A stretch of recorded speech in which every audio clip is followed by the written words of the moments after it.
part 2. Okay. Ubizo ke uyajola. Umlando umjolo wakhe and ubizo wami ubuye ngazuthi uhappy. Up to a point ukuthi siyakhuluma like almost every day ngiyamxoxela about pressures of work. Ngiyamxoxela about how much I would love to have somebody that I can offload to le pressure nginayo nje, just somebody to talk to, you know.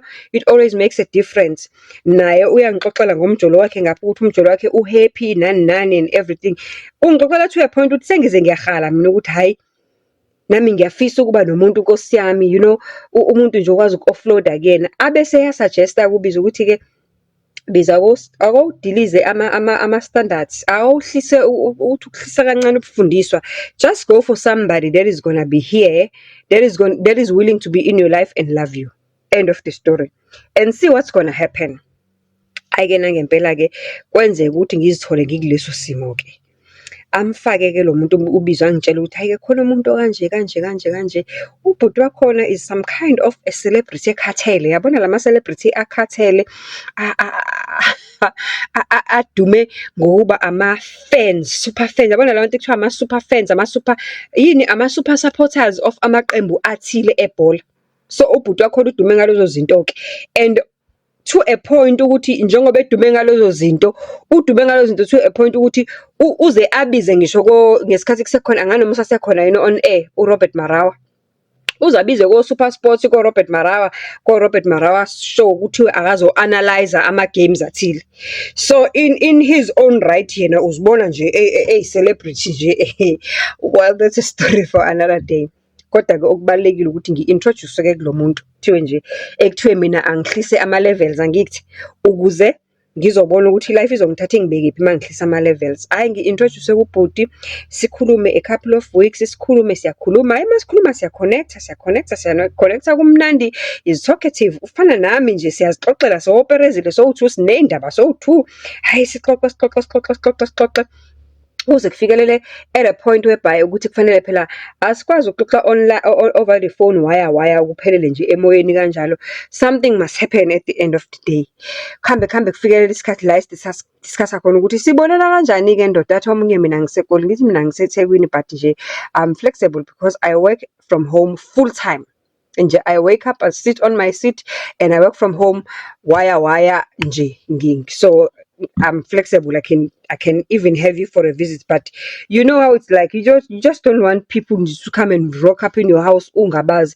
Yayibona ke lento le. It's not user friendly. It's one of those that are not user friendly. Kodwa ke okubalekile ukuthi lamanzi lawa we-collagen anamathele la eziqhomeni zethu. Yeah.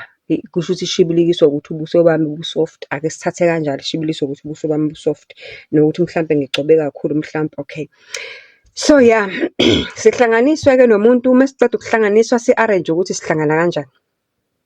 Sihlangane ke khambe kugcine kufika isikhathi la sihlangana khona. So unomuzi eGoli eFosloras, nami nginomuzi wami la ngihlala khona eThekwini. Kuba ukuthi ke mina ngi-flexible. Ngoba ngisebenzela ekhaya, so I can be anywhere. Yena akekho flexible because yena uqashiwe uyasebenza full time. But let me tell you guys a secret ukuthi lo muntu uyasebenza, uqashiwe uyasebenza full time, but at the end of the month he's left with 145 rands. Hayi ngangiqala ukubona into enjeyaya.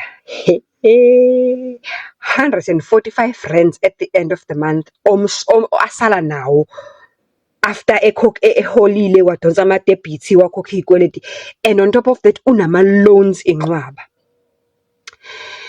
Abe transparent lo muntu ayixoxele into yakhe ukuthi unama loans, unezikweleti, wathini kuze kufikelele isikhathi la ngibuza khona ukuthi wangena kanjani kulezi zikweleti ezingaka. Ayaqala ayixoxa indaba. Uyazi ukuthi umuntu uma exoxa indaba ene-ex, he will always talk istory esivuna yena.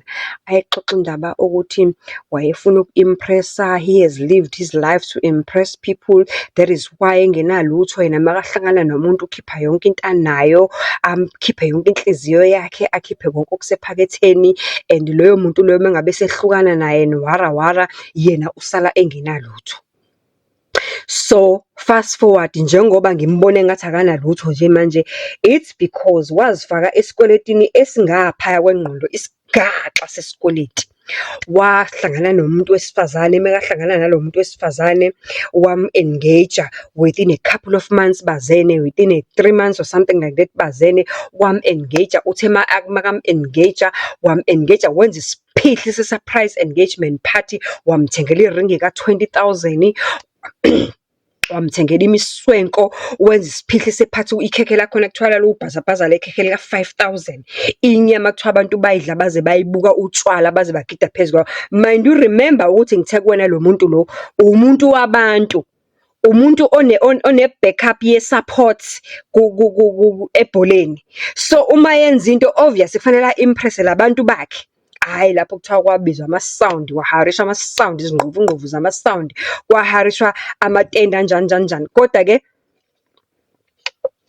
asiyekeni leyo ngoba yabo bobabili. Sengiyakuxoxela ukuthi kwakuza kanjani ukuthi agcine sele no-R145 after payday. So kwakumphoqa ukuthi mekade eqeda ukuhola, athi eqeda ukuhola the following day athathe i-advance, and then 15 days later ade eqeda ukuhola abese uyofuna ama-loans kumashonisa ngoba sewakhokhile ama-installments womashonisa for that month. So umuntu ephila leyo mpilo nje, hey ngiyibuke lento ngithi hey, how am I going to survive nomuntu ophila kanjalo? But into enginayo engqondweni yami ukuthi transparency is the key. The mere fact ukuthi ukwazile ukuba neqiniso lokuthi angitshele iqiniso lakho omunye umuntu abekade ngekazazi angitshele lona, kusho ukuthi umuntu othembekile. Ingqondo yami ingitshela kusho ukuthi umuntu othembekile. Hayi ke fast forward ke siyayizama lento yethu ke siyayihlanganisa, kucaca ukuthi ke izoba nzima ukuthi uhlangane ngoba vele phela yena umuntu osala no-145 meholile. So uma isala no-145 meholile, what is going to happen? Uzoza kanjani khona kuthiwa uyafuna ukuza eThekwini, uzoza kanjani? And I made it very clear ukuthi mina mangabe uza kumina uze eThekwini, you will have to book indawo somewhere, mina ngizoza kuwena because I'm not trusting with abantu nje abaphuma bengena in my house until ube nezinhloso ezithile ezicacileyo ukuthi ufuna ukwenzani ngami. I am that private. Hayi sihambe isikhathi, umuntu avela avunge unyaka nje, angazi yazi abanye abantu futhi bona labangasile bavele babe lucky nje engabhadlanga nje kuthi qhamqi. Kwenzeke ukuthi ke sigcine sivumelana ukuthi hayi noma ngabe kunjalo ngoba iqiniso lakho ngiyalazi kodwa kufanele sibonane. Hayi agcine ke efikile, sigcine silenza iplan lokuthi afike. Lalela, njengoba benze iplan lokuthi afike, yimi ekufanele manje ngithathe lawa ama-expenses ukuthi lo muntu njengoba eza ngiyafuna ukumbona, sengikhethile somehow, ngiyafuna ukumbona, kusho ukuthi kufanele mangithole a cheap indawo la esizoyobhukha khona ukuze ngikwazi ukuthi ngimbone for 1 weekend ajika phinde emuva, and then bese siyabona ukuthi siyaqhubeka sithini emva kwalokho. Hayi afike nangempela, afike mekafika hayi sihlale kube right and what have you. Kwenzeke ukuthi a week or 2 later ngivele ngibe nenkinga kagesi. Khumbula ukuthi ngithe kuwena I work from home full time and I am working in a highly pressurized environment to a point that ukuthi ngiyakogijima ngo-5 for an hour. When I come back, I bath, get a coffee. By 6:30 I'm sitting on my desk. Ngiyohlala kanjalo kuyoze kuyoshaya u-8, 9 ebusuku. Ngisukuma only if ngiyofuna something to eat, sit on my desk and continue because umsebenzi mningi la kule ndawo engisebenza kuyona.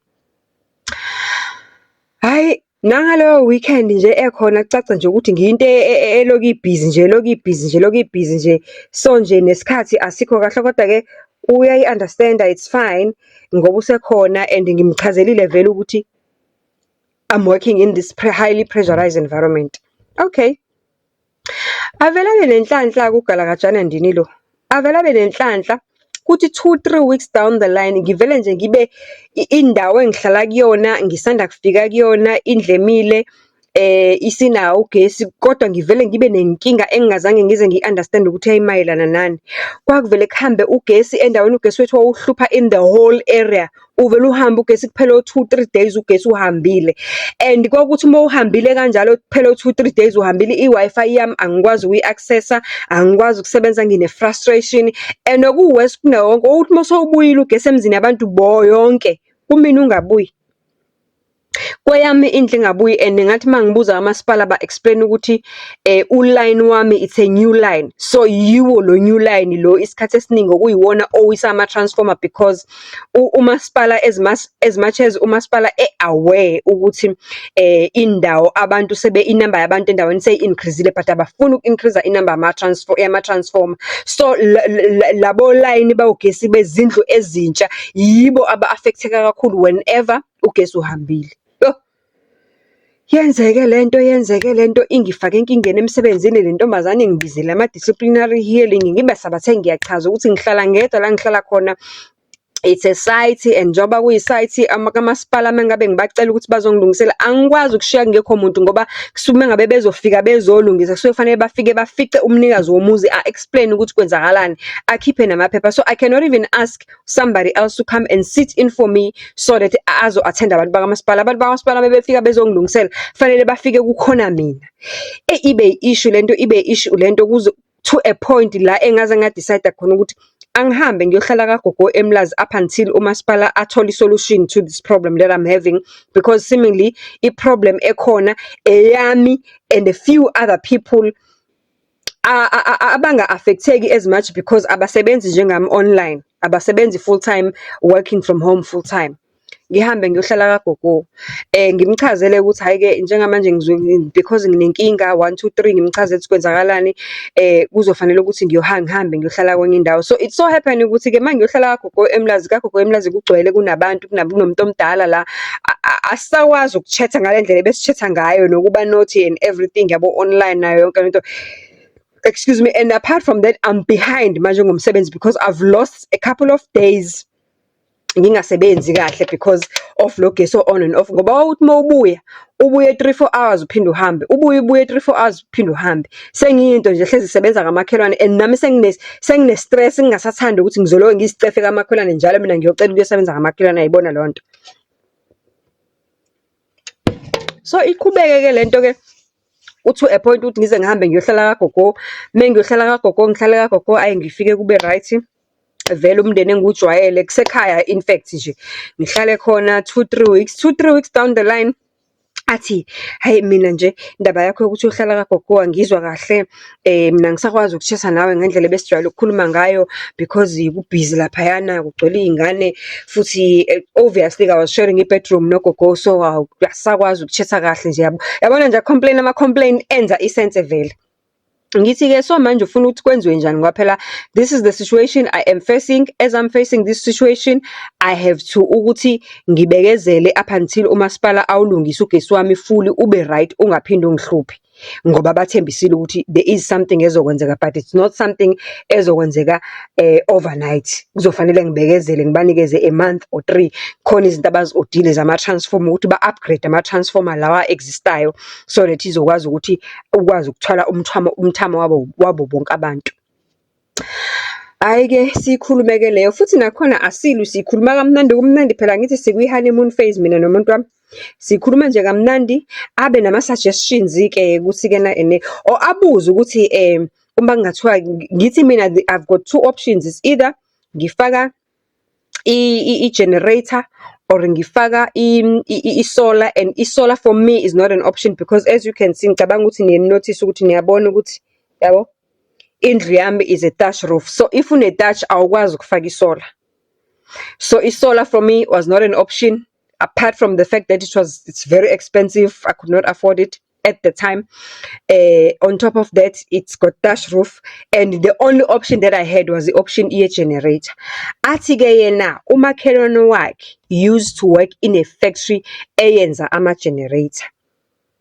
But in order for yena ukuthi akwazi ukusiza kufanele ukuthi abe nemali ukuze umakhelwane wakhe asise kule factory, ngoba kunokwenzeka ukuthi ngesinye isikhathi badayise ama-generator second hand. So singakhuluma naye kodwa kulula ukuthi akhulume naye mina mangikhona ngoba yena vele ngiyasazi isimo sakhe financial ukuthi angeke abe namali. Angithi uhola lo muntu 145 rand mase kusele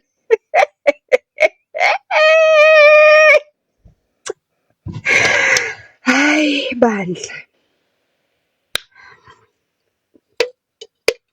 After all deductions wakhokha noma shonisa nani kusala 145 rand, so vele kusho ukuthi Uma izokuqala leyo nkulumo efana naleyo, leyo nto izofuna imali, kufanele ngibe khona and ngizibonele nami ngamehlo wami lawo i-generator ekukhulunywa ngayo, bese-ke siyabona ukuthi i-transport-wa kanjani to KZN. Okay, asiyeni ku-part 3 nginixoxela ukuthi ngizithola kanjani sengithi ngiyolanda i-generator, ngifike ngihlangana nekiwi eshaya ngaphezu kwamadolo.